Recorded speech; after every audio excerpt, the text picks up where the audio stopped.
Коста Начевски е именуван за ВД директор на Скопската депонија Дрисла, која од вчера повторно е регистрирана како јавно предпријатие и е под јурисдикција на град Скопје. Начевски доаѓа од редовите на владеачката СДСМ и е поранешен кандидат за градоначалник на Бутел. Првиот човек на град Скопје во периодот кој следува најави целосна ревизија на сработеното во изминатите години на работењето на депонијата Дрисла.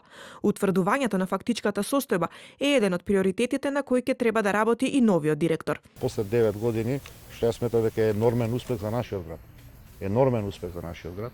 После 9 години да ја презееме депонијата Дрисла. Ние допрва после предавањето, градот Скопје има сектор за внатрешна ревизија, ќе извршиме ревизија на работењето и секако битно сознание кој што ќе имаме, ја апелирав вчера и сите државни институции, меѓутоа и сите заинтересирани граѓани и граѓански асоцијации да дојдат да бидат дел од процесот на собирање на податоци, да речем, па потоа заеднички да се справуваме. Дополнително на седницата на Советот на град Скопје, закажана за 29 јануари, ќе бидат избрани нов управен и надзорен одбор на сега веќе новото јавно градско предпријатие за управување со комунален отпад.